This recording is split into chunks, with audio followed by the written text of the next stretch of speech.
Hello, my dear students and all the viewers. I am your Chandan sir, and today I am going to start a very important and interesting chapter from the grammar section.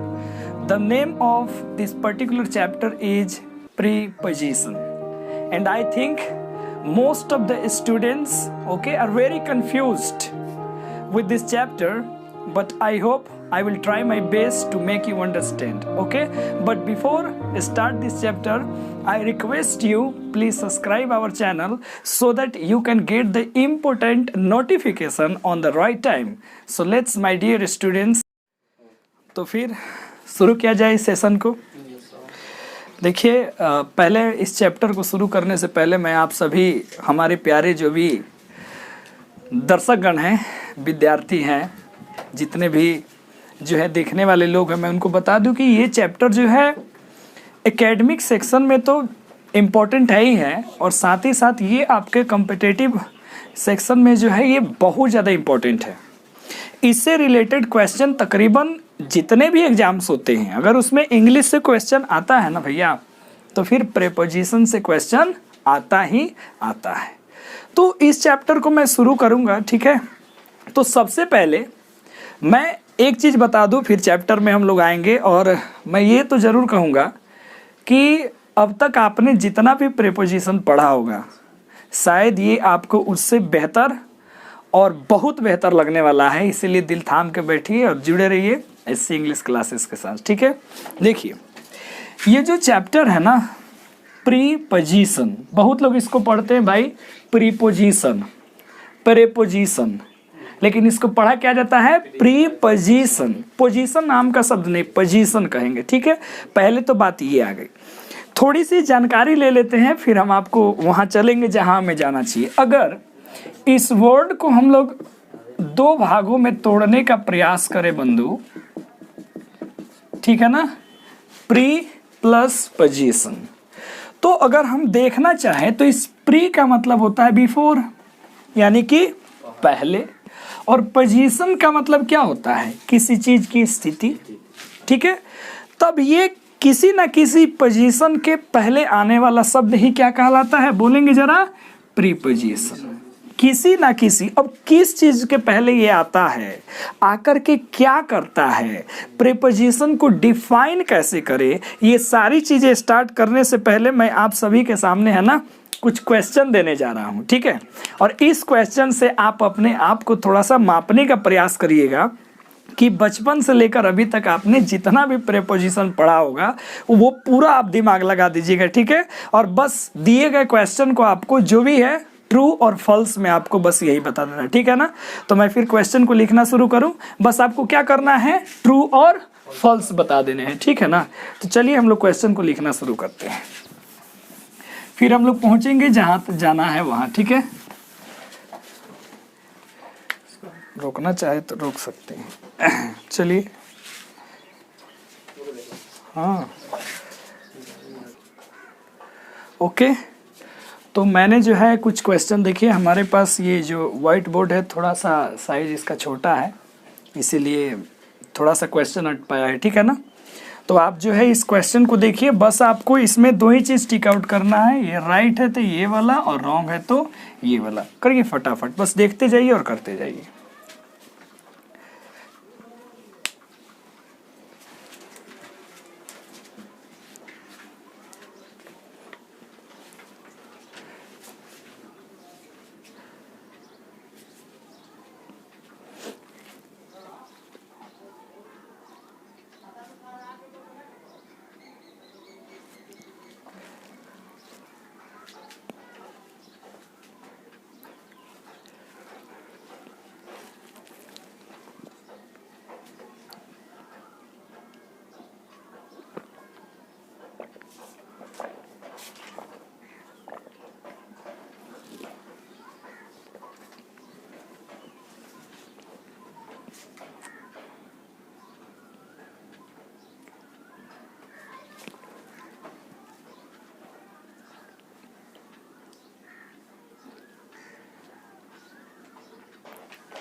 हो गया।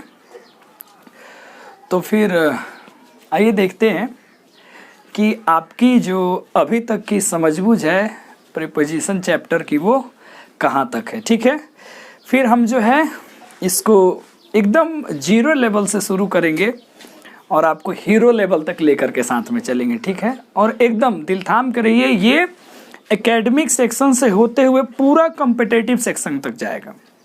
आपने बहुत सारे videos देखे होंगे इसके ऊपर, आपने ज़रूर देखा होगा भाई, आपने पढ़ा भी होगा। होता क्या है ना कि जो भी इसके जनरल प्रीपोजिशंस जो भी होते हैं, in, at, on, over, above, by, with, ये सारे लोग जो है ना पढ़ा के निकल जाते हैं।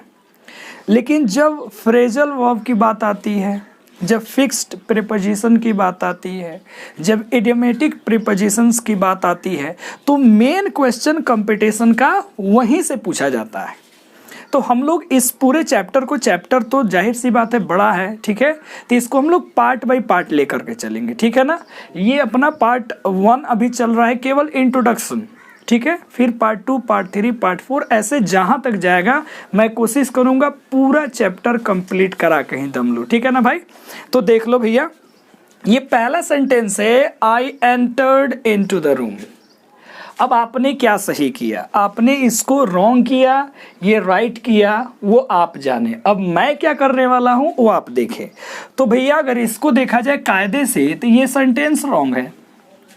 ठीक है, अब आपको पता होगा तो जय श्री राम, नहीं पता है तो भी सुभान अल्लाह, हम हैं भाई, लेके आपको जरूर वहाँ तक चलेंगे। क्यों रॉन्ग है इसकी जानकारी आपको नेक्स्ट वीडियो में 100% मिलने वाली है। ठीक है ना, अब दूसरा सेंटेंस को देखते हैं, Rahul Gandhi entered into the BJP. ये सेंटेंस करेक्ट है। अब आप पूरा कंफ्यूज्ड हो गए हैं। आपने बोला कि सर ये तो चैप्टर प्रीपोजिशन का है, तो जाहिर सी बात है गलती उसी के कारण होने वाली है।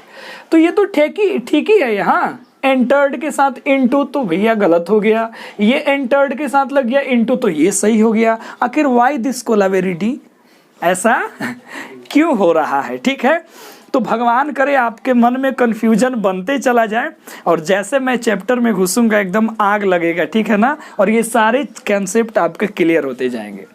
अगला सेंटेंस देखते हैं, entry into this room is prohibited. बिल्कुल सही जवाब। कितने लोगों ने दिया है भाई? सबके अकाउंट में 5-5 करोड़ रुपए जाने वाले हैं। ठीक है ना, ठीक है, अपने पिताजी से संपर्क करो। अगला सेंटेंस देखते हैं, इंडिया अटैक्ड ऑन पाकिस्तान। ये सेंटेंस बिल्कुल रॉन्ग है। ठीक है, अब आगे देखते हैं भैया, India made an attack on Pakistan. भैया ये सही है। अब ये क्या लोचा हो रहा है? एक ही बात अटैक के साथ ऑन लगा, सर जी गलत कर दिया आपने। यहाँ अटैक के साथ अब लो जी ऑन लगा, फिर आपने सही कर दिया। तो ये क्या कंफ्यूजन है, ये क्यों गलत हो रहा है, ये कहाँ पता लगेगा? चैप्टर को आगे बढ़ाने पर ही। और आगे कब बढ़ेगा? जब आप बने रहिएगा एससी इंग्लिश क्लासेस के साथ, तभी मजा आने वाला है। ठीक है, बहुत सारे राज हैं जो एक एक करके अभी खुलना बाकी है। ही इंजॉयड द पार्टी, बिल्कुल सही जवाब। भैया प्रीपोजिशन है नहीं तो ये सही है कैसे? ही इंजॉयड इन द पार्टी, ये बिल्कुल गलत जवाब है। अब ये कैसे गलत जवाब हो गया भाई? ये तो देखिए जी, इसमें प्रीपोजिशन नहीं था तो सही हो गया, इसमें प्रीपोजिशन आ गया तो गलत हो गया। तो ये कैसे रॉन्ग, ये कैसे राइट हो रहा है? कन्फ्यूजन लग रहा होगा। ठीक है, अब अगर कन्फ्यूजन आना शुरू हो गया तो समझिएगा आपको मेरे से पढ़ने में मजा आने वाला है। ठीक है ना, अगर आपको जानकारी हो भैया क्यों ये राइट क्यों ये रॉन्ग हो रहा है तो कमेंट बॉक्स में लिखना मत भूलिएगा। ठीक है ना, दबा के लिखिएगा। ठीक है, आपका भी एक्सप्लेनेशन मैं देखूंगा। आगे है, I am tired from waiting. ये बिल्कुल गलत जवाब है। ठीक है, they complaint against Sohan and I, ये बिल्कुल गलत जवाब है। आगे बढ़ते हैं भाई, सी डाइड बाय कैंसर, ये बिल्कुल गलत सेंटेंस है। Rohan with his friends are coming tomorrow, बिल्कुल गलत है। Rohan is better than me, बिल्कुल गलत है। सी मस्ट वेट, यहाँ मैंने 2 ऑप्शन दिया, जरा ध्यान से देखना, दिख रहा होगा छोटा छोटा, हम समझ सकते हैं। फॉर लगाए या ऑन लगाए। बहुत ऐसे बच्चे जो हैं यहाँ पे फॉर लगाए होंगे, अगर आपने फॉर लगाया है तो आपने गलती कर दी है। अब इसके साथ हमने यहाँ क्या लगाना पड़ेगा बोलिए जरा? वेट। ऐसा क्यों हो गया। अब तो यही बात है, कुछ कैसा कर कमाल कि तेरा हो जाऊं, और ऐसा ऐसा कंसेप्ट मिल जाए कि कंफ्यूजन रहे ही ना रहे। ठीक है, तो बस थोड़ा सा इंतजार कीजिए। She must wait on her injured husband, इसका मतलब हुआ, देखिए बता देता हूँ थोड़ा सा राज, इधर वाली राज तो अगले वीडियोज में खुलेगी। वेट के साथ दोनों प्रीपोजिशन आते हैं। वेट फॉर का मतलब होता है इंतजार करना, ठीक है, और वेट ऑन का मतलब होता है सर्व करना, सेवा करना। तो अगर जी इस औरत का पति अगर घायल है तो वो इंतजार थोड़ी करेगी, वो तो उसकी सेवा करेगी ना। तो wait on her injured husband correct है। अगला देखते हैं भाई, everybody but he watch there. भैया आपने इसको सही किया होगा, लेकिन हमने क्या कर दिया, रॉन्ग। अब ये क्या लोचा हो रहा है, क्यों ऐसा हुआ। कहीं पे प्रीपोजिशन आने से एलर्जी हो गई, तो कहीं पे प्रीपोजिशन जो लगना चाहिए वो नहीं लग पाया, कहीं पे प्रीपोजिशन के बाद जो है वो सब्जेक्टिव केस आएगा कि ऑब्जेक्टिव केस आएगा, इसके कारण गलती हो गया।